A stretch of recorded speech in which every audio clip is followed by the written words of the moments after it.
हीरू अपना काम कर चुकी थी। वो अपने रास्ते का कांटा हटा चुकी थी। जिस प्रवीण ने उसे उसकी सहेली से दूर कर दिया था, उसे वो दुनिया से ही दूर भेज चुकी थी। तो क्या अब रागनी हीरू को दोबारा मिल जाएगी? क्या रागनी और हीरू का रिश्ता फिर से पनपेगा, या फिर एक आग दोनों रिश्तों को जला देगी?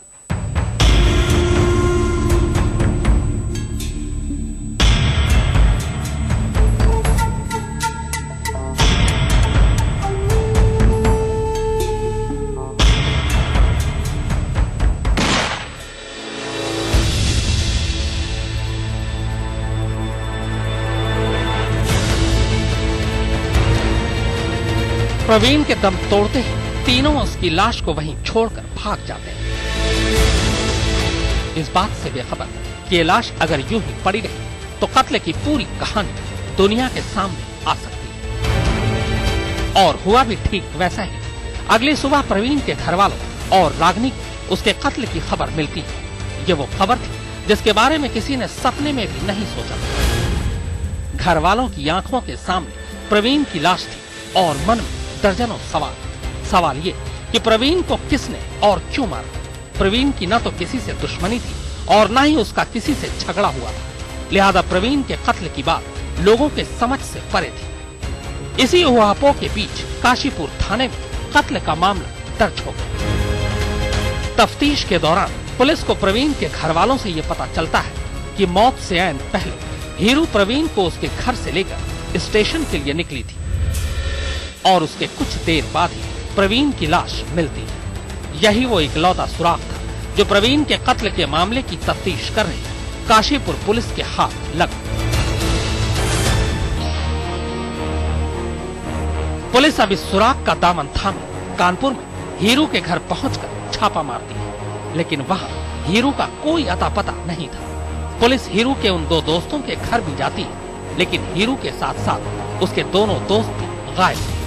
एक साथ तीनों का फरार होना पुलिस के शक को और भी पुख्ता कर देता है।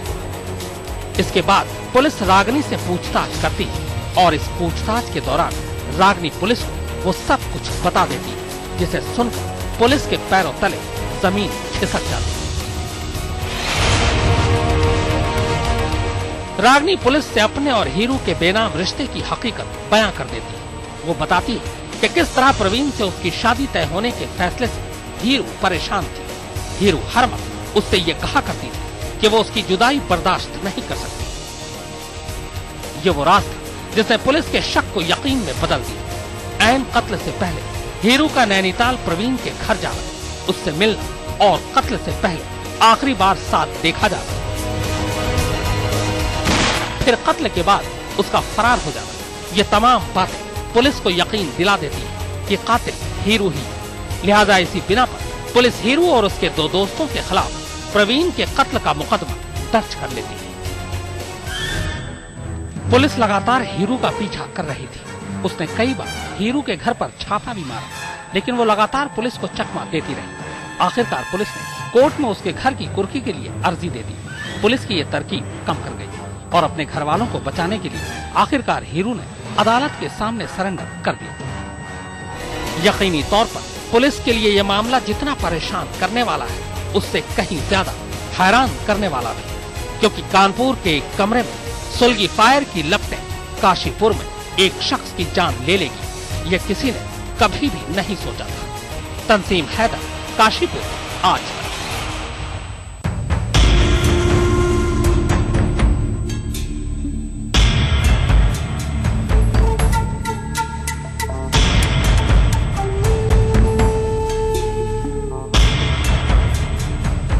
कुदरत के कानून के खिलाफ बनाए गए रिश्तों के अंजाम पर यह थी वारदात की खास पेशकश।